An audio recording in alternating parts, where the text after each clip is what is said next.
best available ain't really what they mean. Best available really not what they mean. This gonna hurt some folks. You're like, dang, I ain't. For some people, taking the best available argument got ulterior motive. And let's talk about the conundrum the Browns are in. Courtesy of 92 Through the Fan, Afternoon Drive, Nick Wilson, Jonathan Peeler. I actually agree with what they're saying right here. But a lot of people want to give you the opposite. Look, Tate or Tyson at 6, you're going to be happy. And I think if you found a guy like a Chris Bell, a Ted Hurst, there are other guys kind of like middle of the second, third, fourth round, I think you're also developing someone in the future that you could look up, and all of a sudden you've got two really nice starting wide receivers. I mean, I like Tyson. There's no guarantee that Tyson works. With his injury history and everything attached to him, like, it's not the layup. I think Carnell Tate's a layup. I think we both agree on that. Yeah, I mean, I think he's T. Higgins. I think that's totally fair. I just don't see much downside in like the absolute floor for him is just it's still incredibly high, all things considered. I also think I don't think the ceiling's as high as people want it to be. All right, here we go. So I agree. If you take Tyson, I may be skeptical of him. I may be skeptical a little bit. Of Tyson and what his injury history. I think Carnell Tate is. I think he's a plug and play, ready to go. You're better on offense. But I will hear the argument for people talking about taking the best available. Sometimes people have really good arguments about him, but sometimes people have really bad arguments about taking the best available. A good argument for taking the best available is saying, hey, you look at this player right here. This player right here mixed with Myles Garrett or Carson Schwarzenegger, that gives us a dominant defense. That gives us a defense that people is going to have a very high difficulty scoring points. I can listen to that conversation. I also can have that conversation in terms of, all right, we now know what it is. We understand that, hey, we might not got Jeremiah Love. Hey, that guy's off the board. Maybe Carnell Tate is off the board. So the positions that you may have needed that you thought you was really going to be able to fill those holes with really good players, they're off the board, offensive players. And you're staring at a guy who you didn't think was going to be there that you have on your board, number 1, number 2, 3 overall big board type guy that's sitting right there in front of your face right when you take it at 6. I can understand that. I can get that. And that's a football conversation to be had. Let me just say this. But then there's a bad group of people. There's a bad, disingenuous argument that a lot of people are having that have nothing to do with them trying to be smart and getting the Browns better. But to some people, if you listen to them, the best available is the undercover version, but anybody but Shedeur. Let me say that again. The best available argument is the undercover anybody but Shedeur philosophy. And I'll give you why. There are people right now that will advocate taking the best available player and hoping it is a defensive person. In that case, if they take the best available player as a defender, they're not doing it because they think that the Cleveland Browns are smart and judicious and are going about a way of building their team that's a little bit different than we once thought. They're not thinking, hey, well, that's the way the board felt. No, they are suggesting that as another undercover way to undermine what the Cleveland Browns will do in 2026. You say, G. Bush, that's a conspiracy theory. Here you go, bro. I was with you till you started the conspiracy theory. I'm telling you, I was with you, but this sounds too much like some tinfoil hat type stuff. You got to explain this one. Well, sure. I always explain it, and I always go give you what the lowdown is. Let's follow this little story, boys and girls. Say the Cleveland Browns do take best available. They go get Jalen Tyson, Carnell Tate in the world that we live in right now. That means they got a good receiver. But say, for instance, just go off the beaten path a little bit. They go best available. They do take, I don't know, Caleb Downs, Sonny Styles, Bailey, Ruben Bain, defensive, whatever. They take them. Defense looks crazy on paper. Defense looks wild on paper, right? Guess what? Season comes around. Shedeur Sanders is a starter. You start off the season. Jerry Jeudy dropped 2-3 footballs. You lose a couple of close games, maybe if somebody missed a field goal. Shedeur's numbers, good, solid, but nothing crazy and spectacular. Them same people that advocated taking defensive players will then turn around and write Andrew Berry should be fired. You know why? Because they're going to say, well, Andrew Berry, yeah, you're good at drafting defensive players, but your job is not to draft defensive players. Your job is to draft for the overall betterment of the Cleveland Browns. That includes receivers, too. The Cleveland Browns offense, you fired Kevin Stefanski, and through 5 games, you're only averaging 2 more points. The quarterback play is serviceable, but you lack explosiveness, and you don't have a number 1 receiver. You had 2 first-round picks going into this draft, and you didn't fill any of those needs. To me, that's a fireable offense. As a matter of fact, I thought they should have fired you when they fired Kevin. Now you've squandered 2 first-round picks, and we're back in this conundrum. Also, they'll use that against the quarterback, whoever the quarterback's going to play, because it won't be, oh, well, he don't have no receivers, right? Because it'll be, well, the Cleveland Browns knew he didn't have any receivers last year and didn't address the need. So we don't have time to be figuring it out, because next year we need a quarterback. You see, advocating best available does not mean that they really want you to take the best available so the team can be good.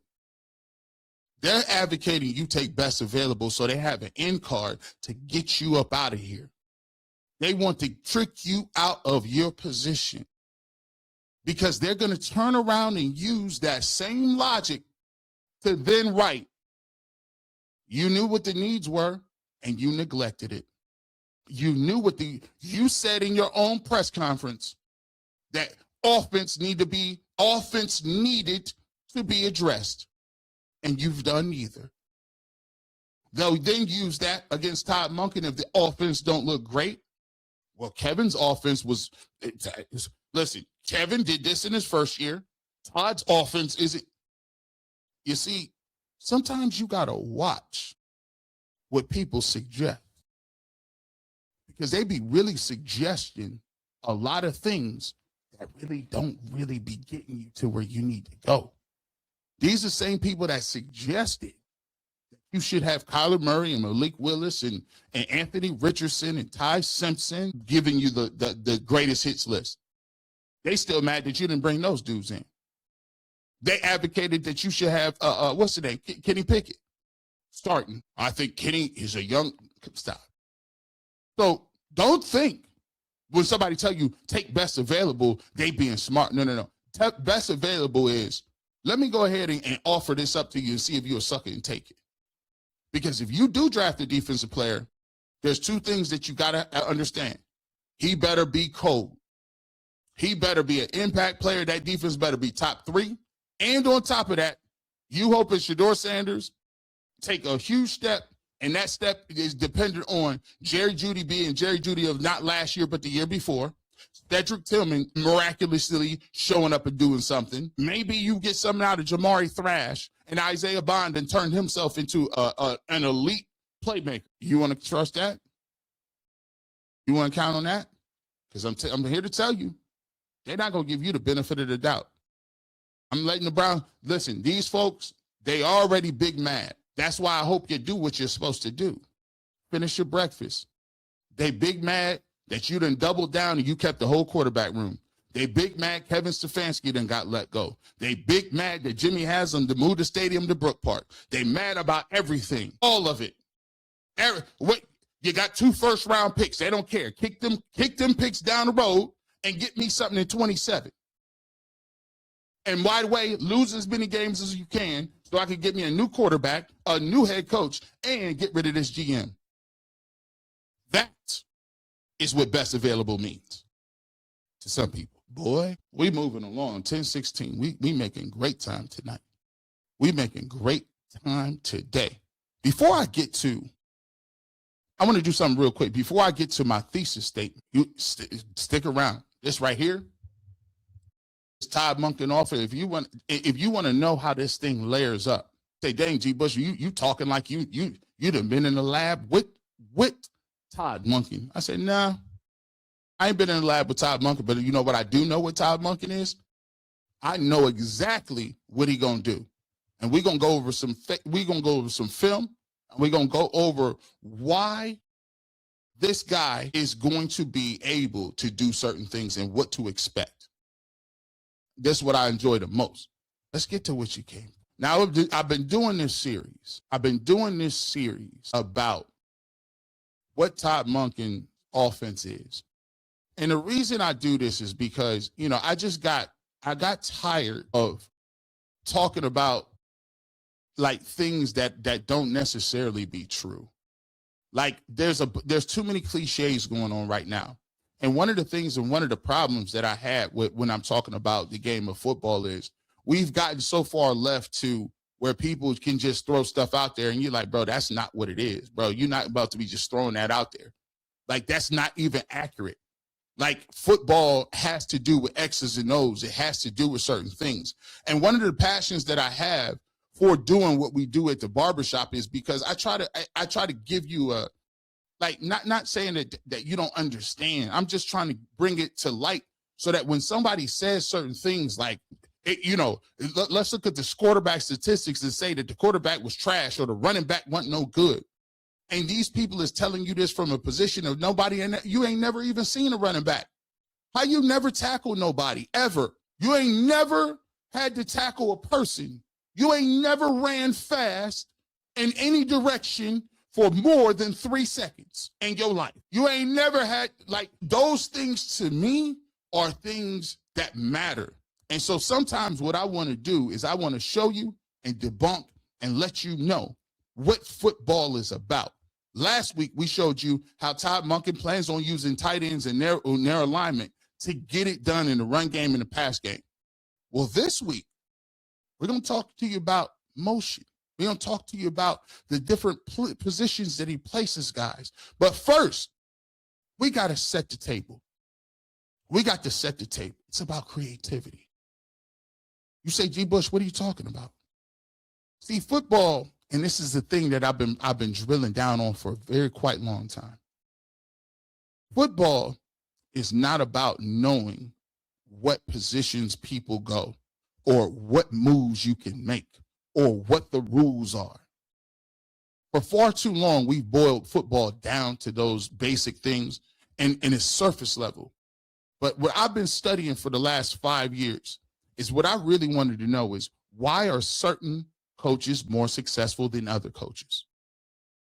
Why are certain coaches able to get certain things out of other players that other people can't? And what I've come to the conclusion is it's not about specifically your scheme or how you go about it or how much you know about football. It boils down to creativity. And that is what you need. And a lot of people don't think about creativity when it comes to sports.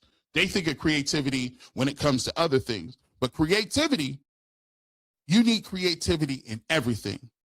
So let's talk about this really quickly. I'll show you this. Let's get to it. Get your thinking caps on, boys and girls. We going on a ride. I think we forget that creativity matters everywhere. And creativity thrives in the face of problems, obstacles, or chaos. And I love when leaders get together and they face a challenge that they may have faced before, and somebody says, what if we tried this time? And I love the risk tolerance that goes along with trying something new in a leadership context. Because like any kind of experimentation, any kind of innovation, there is a risk doing something differently because it may fail and it may make a new problem, but it might actually work better. So I don't believe in blind risk taken. I mean, I think you have to consider what will happen, and if it does fail, what's the backup plan? But one of the greatest joys I've had in being a leader is when I have faced very difficult problems to try entirely new ways of solving that problem that are counterintuitive. But yeah, I think mixing it up, it makes for better leaders, like experimentation makes for better anything. That's just the beginning. That's just the beginning. You got to be creative. You have to come at a situation differently. And one of the things that I've always said with the Cleveland Browns is they never came at the way they approached their offense with a fresh set of eyes. Everybody wants to talk about certain things. Everybody wants to talk about the same little, it's this, and we want to run bootlegs, and we want to, no. I'm going to show you today that there's levels to creativity, and why those that continue to peddle this nonsense that you want to get back to the basics, bro, ain't no such thing as getting back to the basics. If you ain't evolving, you're dying. Let's talk about the difference between knowledge and creativity, and then we'll wrap this all in to how this applies to play calling the Cleveland Browns and what we need to do to get where we need to go. Knowledge is information, formula, facts, data. Intelligence is the ability to process that information in a constructive manner, our comprehension or our capacity for understanding volumes of knowledge or data. Creativity, however, is that unique ability to transform the information into an entirely original idea altogether. And that's why Albert Einstein, who's arguably one of the greatest creative minds of the last century and comes from a largely academic or knowledge-based background, was important when he said creativity is seeing what the rest of the world logically sees with their eyes, but yet thinking really like no one has ever thought before. And that is why imagination is more important than knowledge. Imagination is important, more important than knowledge. Because you can know something but not be able to articulate it. You can know something but not be able to describe it. You can know something but not be able to apply it to a real world situation. There are thousands of people in academia. Why you think you can't do nothing with a political science degree? There's lots of people in academia that knows a lot of different things. But how do you translate that into how you make a living? How do you translate that into whether or not I can start a business? You can have all the knowledge in the world, but you have to have functional creativity to use that knowledge and apply that knowledge to your life. Now that you understand why I believe creativity is more important than basic knowledge, I'll show you how this applies to the game of football. Here we go. Let's buckle up. I'm telling you. Let's go. Everybody in football knows the rules. Formations, personnel, down and distance. That's like knowing how the pieces move in chess. Anybody can line up in 11 personnel. Anybody can call a slant flat. Anybody can run the inside zone. That's not special. That's the opening playbook. But just like in chess, the difference between average and elite is what you do after the basics run out. Strategy is the foundation, but creativity wins games. In chess, you study openings. You learn structure, you understood positioning, but nobody wins at a high level just memorizing moves. At some point, the board changes. Now you got to think. Now you got to create. That's offensive football. The playbook gives you structure, but the play caller gives it life. The elite play caller thinks 3 moves ahead. Average coaches call plays. Elite coaches call sequences. They're not just thinking what works right now. They're thinking, what does this set up for later? Run outside zone. It forces linebackers to flow. Come back with the play action, hit the void. Then motion into RPO, punish hesitation. That's not play calling. That's positioning pieces for a checkmate 3 drives from now. Creativity is the engine. This is where the game separates. Because when the defense has seen your tendencies, when they studied your formations, when you're predictable, that's when you're done. The best offensive minds don't just run plays. They reinvent the board. They use motion to stretch defenses horizontally. They build entire systems off RPOs and hybrid concepts. They tailor the offense to the quarterback, not the other way around.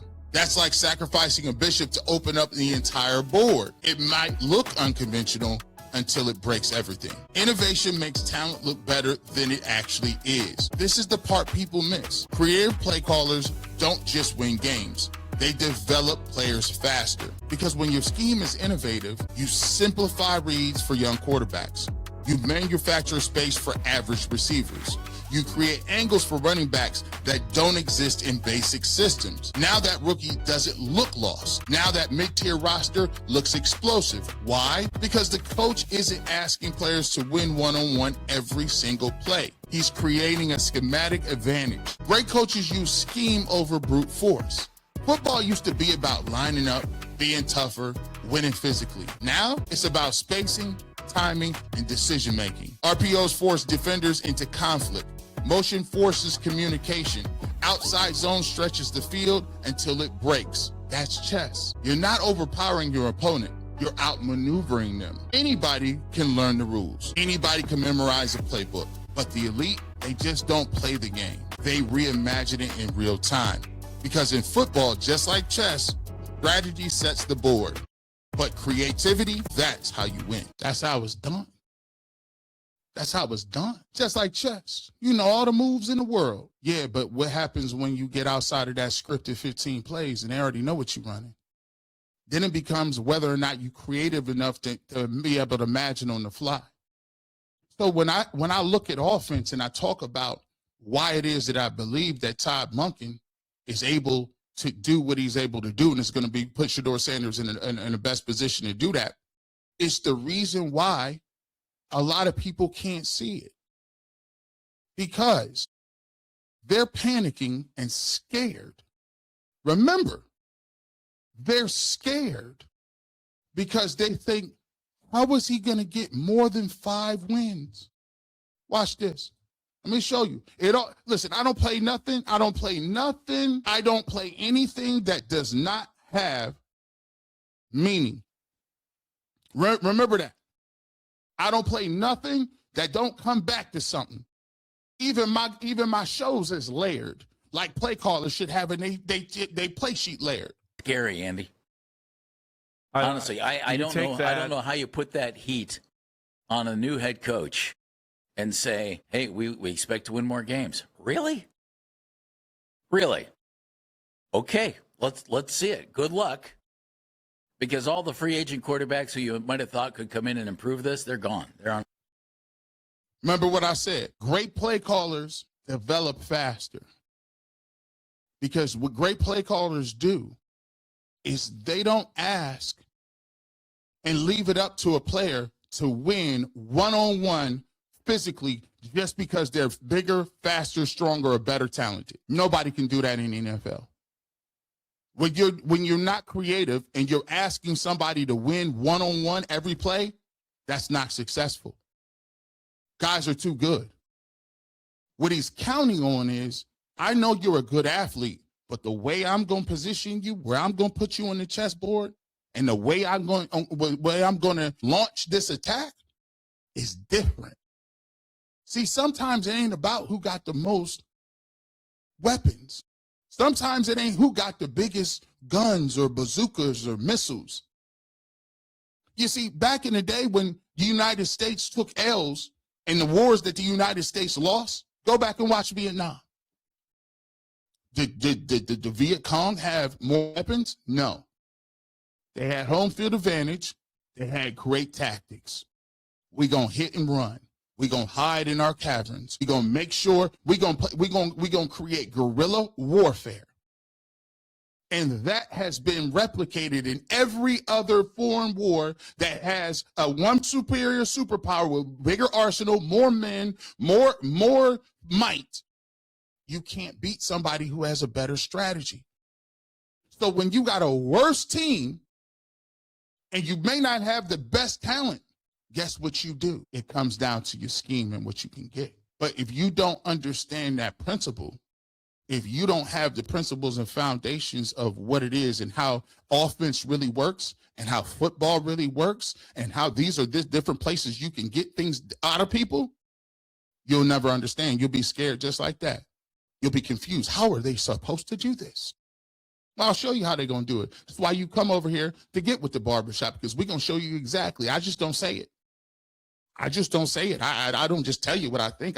I'm going to show you why.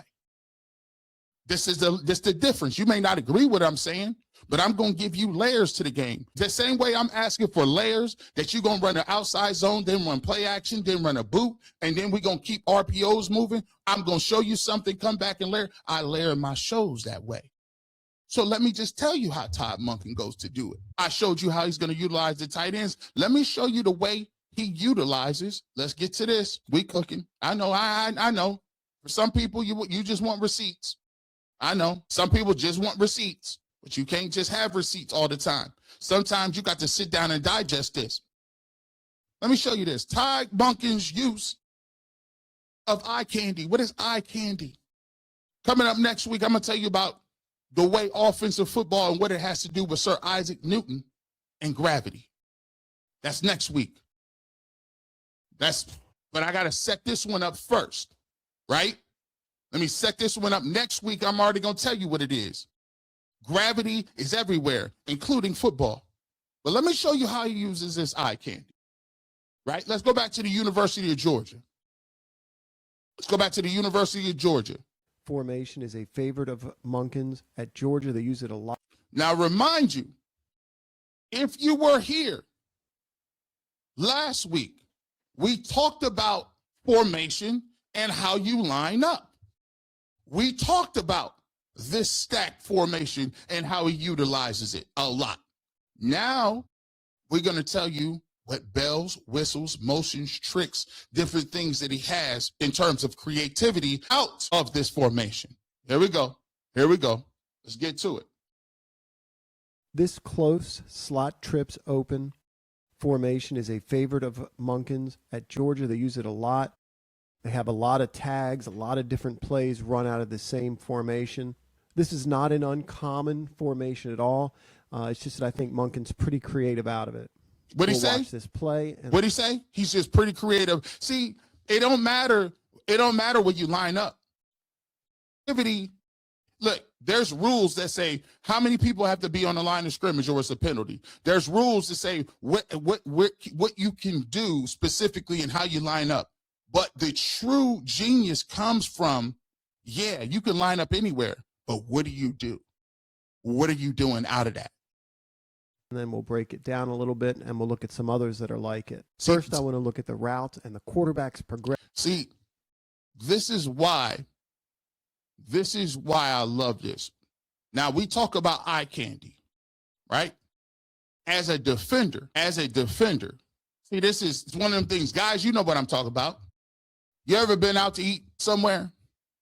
And I hate when your wife do this. Your wife or your girlfriend. It could be an obviously attractive young lady, right?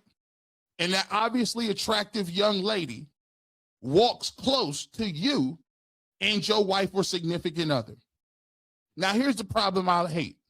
Now, your wife know good and well she look good. Your wife already understands, hey, look at that attractive lady that just walked by me and my dude.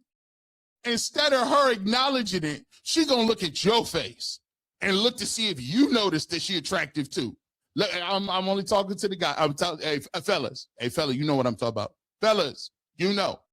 She gonna turn around and look at you with her mouth like, come on now. That's what you say when you that's the same discussion is when you talk about with defenders. We talking eye candy, right? We're talking like, hey, that caught your eye.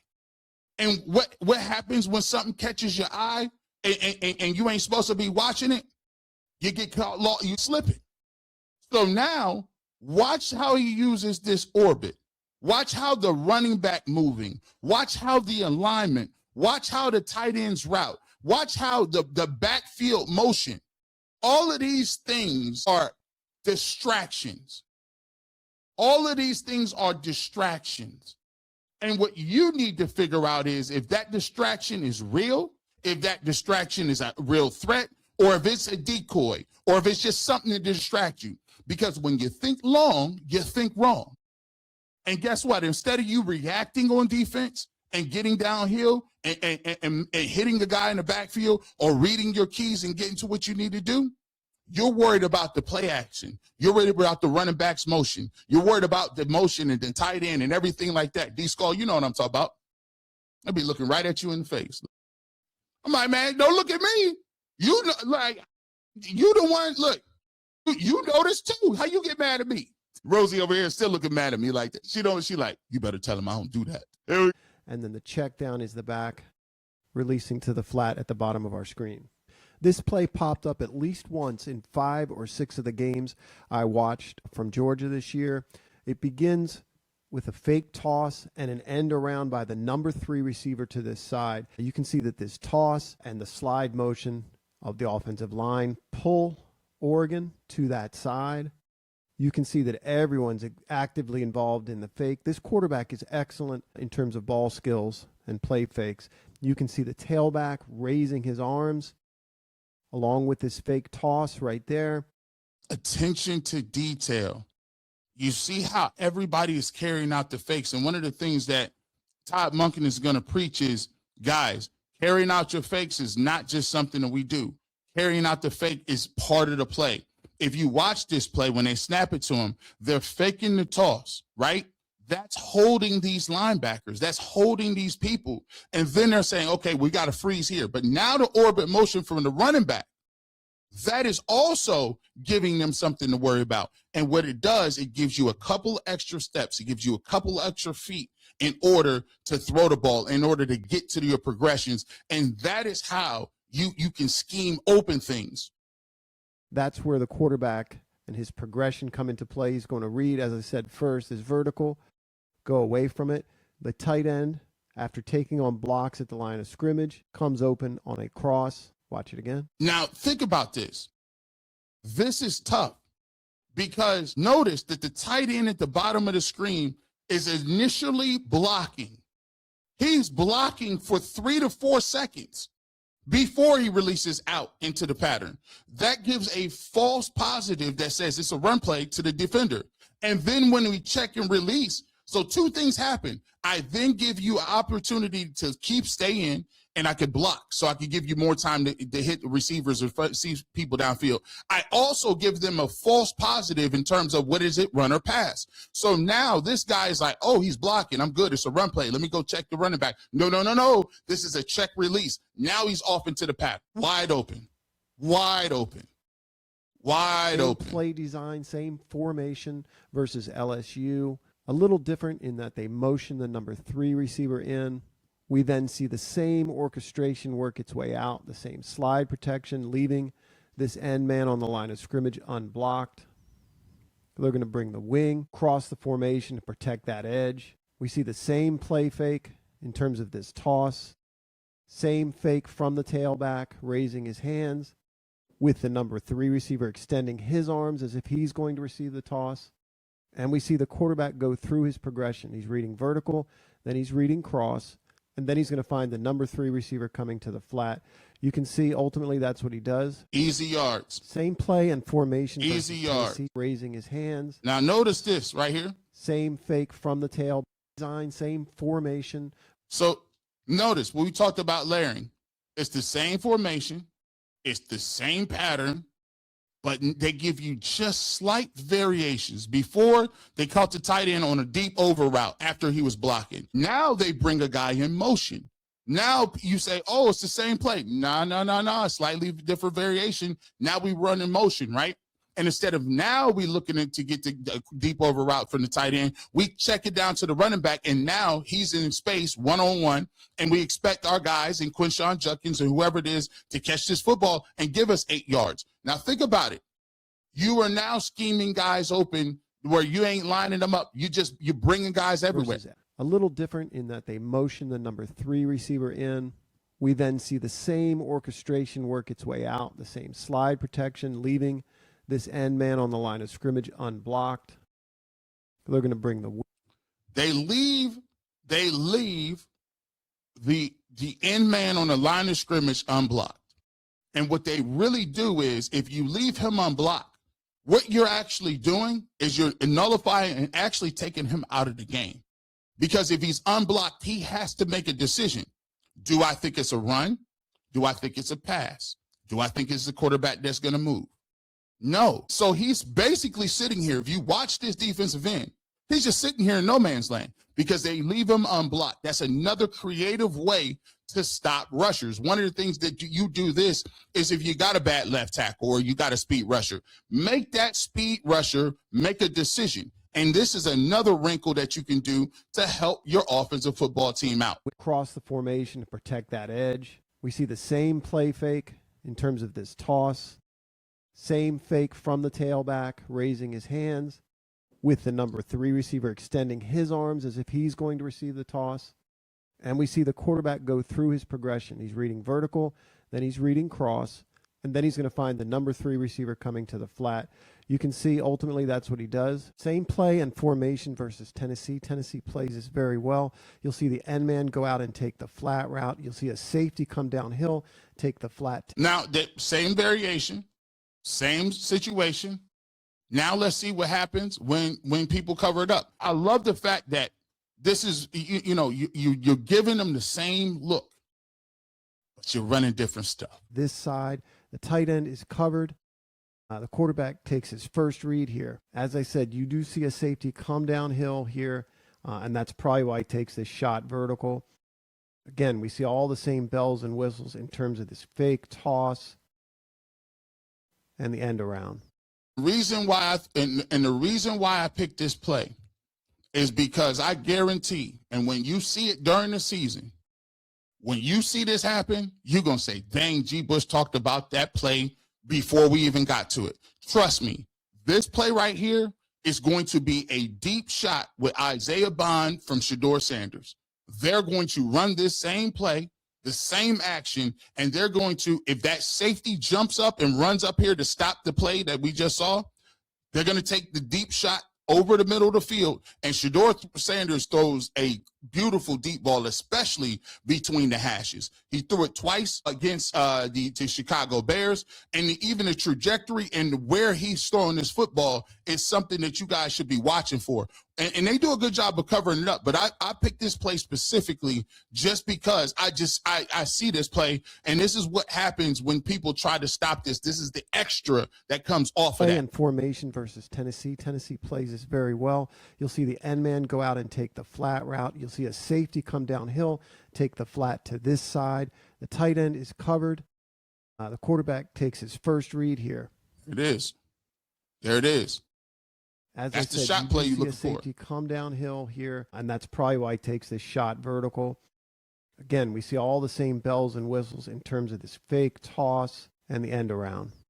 Watch it again. This is the second time they ran this formation and this play design against Oregon. You can see the results a little different. Does give on that. Up. Now, look, you didn't see the same formation. Same formation. Now watch what they do. They've been running it, passing it. Oh, here comes the option to throw the end around on this play.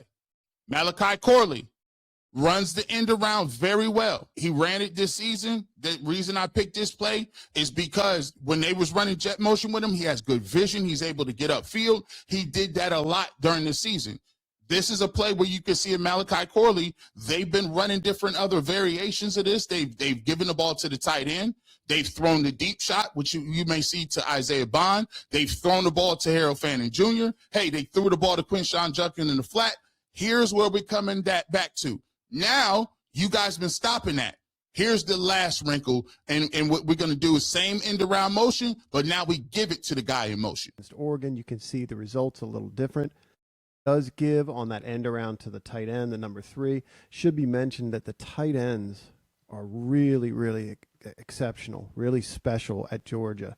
All 3 of them. 19's great, 84's great, and 70 is a big weapon as well. The biggest differences that we see here have to do with the blocking or with the offensive line.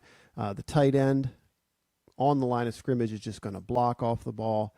Wing is not concerned with setting up and pass protecting on the edge, but instead in getting out in front to block. And of course, the rest of the offensive line is run blocking and not in a pass set. Again, you're not, this is why it's so beautiful, because you're not just sitting here. Let me just show you again. You're not sitting here, and you take a look at this formation right here. You're not just sitting here telling yourself, okay, we're in the red zone. Let's hand the ball to the running back. And we got 1, 2, 3, 4, 5, 6, 7, 8, 9 guys in the box, 10 guys in the box looking at the running back. You know what they do? They don't just, Todd Monken doesn't beat his head against a brick wall. He says, let me go and let's level this thing up so I can give my guys leverage. Let me see if I can get my guys outside. They got this many people at the line of scrimmage. Let's see if those people in the line of scrimmage can read and react to what we're doing to. And instead of you just beating your head against the wall, he does it in a way where he could get his guys an advantage, and he walks in for a touchdown. on the line Walk of scrimmage in. is just going to block off the ball. Wing is not concerned with setting up and pass protecting on the edge, but instead in getting out in front to block. And of course, the rest of the offensive line is run blocking and not in a pass set. Walk in. No one touches him. Nobody touches him. And that, boys and girls, that is why we talk about what we talk about over here. We get to it, right? We talk about these things because, and we try to show you so that you can envision where guys for the Cleveland Browns would play a role in that. And if you watch that film, you saw the way Harold Fanning Jr. could be used. You see the way Malachi Corley can be used. You see the way Isaiah Bond can be used. You see the way Shedeur Sanders can roll and move outside of the pocket. You see all of those different people that you can see and envision the way Todd Monken could go about utilizing those people in a better manner with some of the things that he did. Stetson Bennett right there, Stetson Bennett is an NFL quarterback, but you know what he did with Stetson Bennett?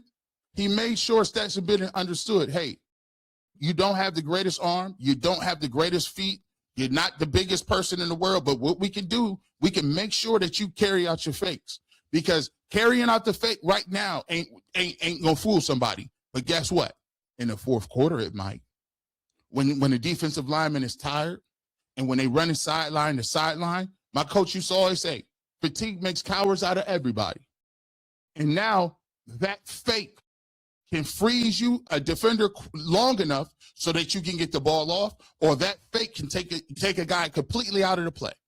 So what I need you to do is run that fake the same way you did it in the first quarter, in the second quarter, in the third quarter, in the fourth quarter. The fake's got to be there. Again, it's the small levels, it's small attention to detail. And so when people tell you, I don't understand how they're going to go about doing it, I'm showing you how they go about doing it. See, that's the difference. You got to watch. The answers are in the game. The answers aren't created in your head and I don't know how they're going to do this. Well, listen, you can see how you're going to do it. Just go back and watch what Fillmore can tell you the tendencies. It'll tell you what guys are going to do. And with Todd Monken, I'm excited for this series because now you're seeing, I want to paint the picture for you to show you specifically, this is how you can get it done.